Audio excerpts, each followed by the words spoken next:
what I'm gonna make. I'm gonna use this little piece of fabric. I'm gonna do a mini version to make out a circle skirt for the bottom portion of the dress. And then this right here is some organza that I purchased to show you how to actually fluff it out with this, as well as you'll need some horsehair. It doesn't have to be a heavy one. This one here is a lot sturdier than the typical that I would use, and I do like it because it really makes it curl. So I would probably use this one. It doesn't have to be anything super wide unless you really want the horsehair to be shown or seen on the outer layer, maybe. Whatever works best for you and your client, then that's fine. So what you also need as far as measurements, to make the circle skirt portion, which will be the bottom mermaid portion of the gown, I typically measure around the knees as well. So literally around the circumference of the knees, just like you would do the waist. And whatever that measurement is, I divide it by 4. Well, I'm sorry, I actually divide it by 3.14 and divide that by 2, which will give me my measurement to actually connect it at the knee for the circle skirt. And whatever the length is, you already know you'll measure that way as well as this one. I'm going to show you what I'll do. Again, I'm just making a mini version. So let's just say we're going to go out 3 inches based off of our knee measurement and dividing that by 3.14 and dividing that by 2. So we'll mark 3 inches here. And then you're going to mark 3 inches here going down as well.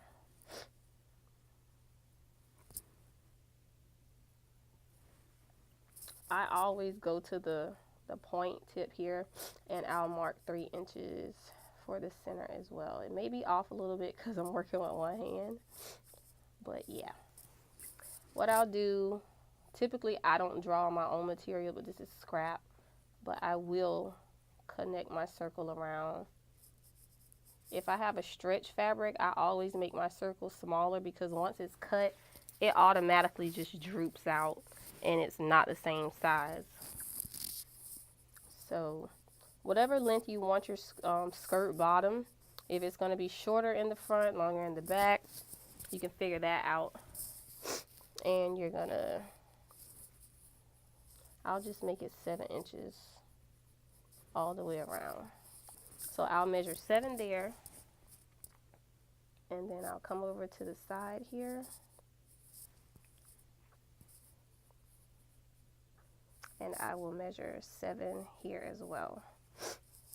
You're going to also want to make sure that you have 7 inches all the way around so that your skirt is even all the way around and it's not multiple lengths. So this is how I do that. So all the way around, it'll be 7. I'm going to go ahead and cut this out really quick, and I'll be right back with you. You're just going to cut out here, and you're going to cut out here.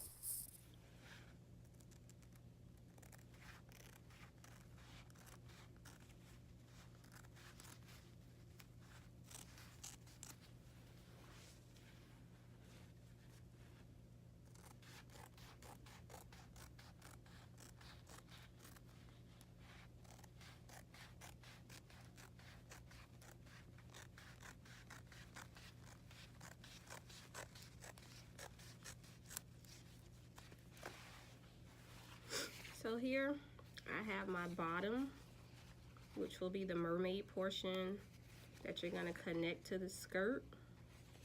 I'm sorry, I'm trying to open it.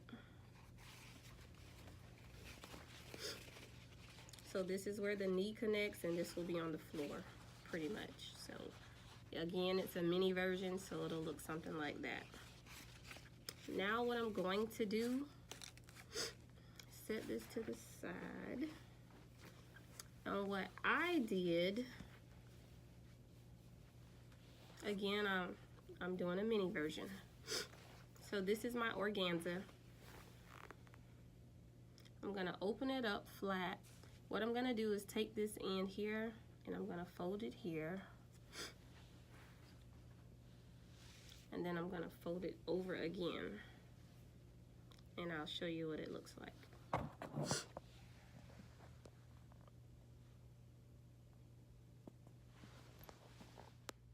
So it pretty much looks like you're gonna do another circle skirt. The reason I stopped it halfway is so that I can get the most out of my yardage.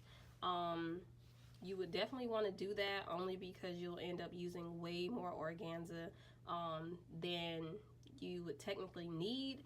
I'm not sure how many yards I used. I know that it was a lot, and I still actually wanted to fill in more. So what I'm gonna do here is actually cut out another circle skirt exactly the same way I just did. I'm not gonna measure it because it really does not matter the length of it. It's just gonna be tacked on.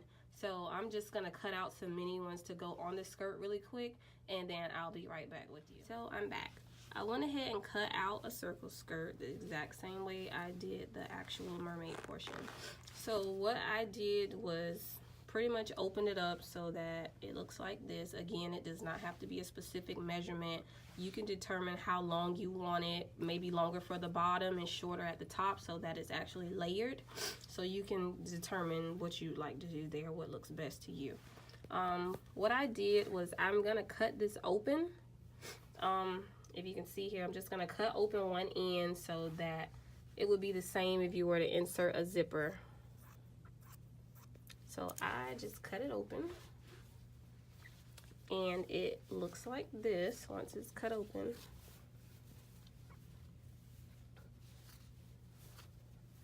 It'll look like this.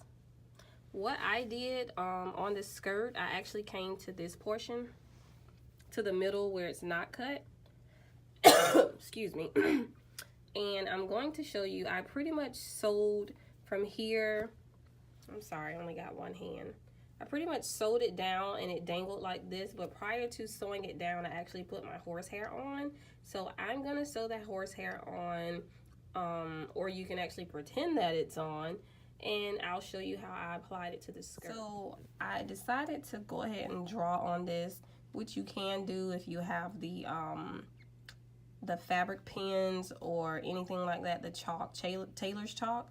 So what this is just showing you how you're going to actually sew on the organza. The piece that you snipped, you're going to start here and you're going to sew it up, and then you're going to sew it down to the other piece that you snipped. It does not have to completely end at the end of that fabric. Then you're going to also start your next piece. You're going to start it from here and you're going to sew up and down from the piece that you snipped, since it will be open, and then you're going to just continue around. Once you get that first layer on, you can decide to fill it in or see where your gaps are. I typically would go here and fill in here so that all the way around is filled in. Once you get that first layer on top, it's already going to look full, but just keep in mind that as the client may be moving, you know, you may be able to see the underskirt. So you can fill it in as much as possible, and I'll show you. I'm going to go ahead and sew on at least one or two of these, and then I'll show you.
Okay, so as you can see here, I've sewn down one of the pieces. You see it's already fluffing up, and I don't even have the horsehair in it to help it curl even more. But as you can see, it hangs like that. You can put the horsehair in prior to attaching it. These pieces are a little bit longer, so I will cut the ends on it. But I'll keep on around the entire skirt with this method, and it'll continue to bunch in and fluff up. Again, once you add the top layer, you can go underneath it and attach layers below it so that you can fill in the entire skirt. I'll probably go ahead and attach maybe 2 or 3 more so you can get a better view of it. This is my first video, so if you have any additional questions, feel free to ask. But this is how it appears on here. And again, there's no horsehair added on here yet. So once it is added, as we all know, it will totally take it to the next level.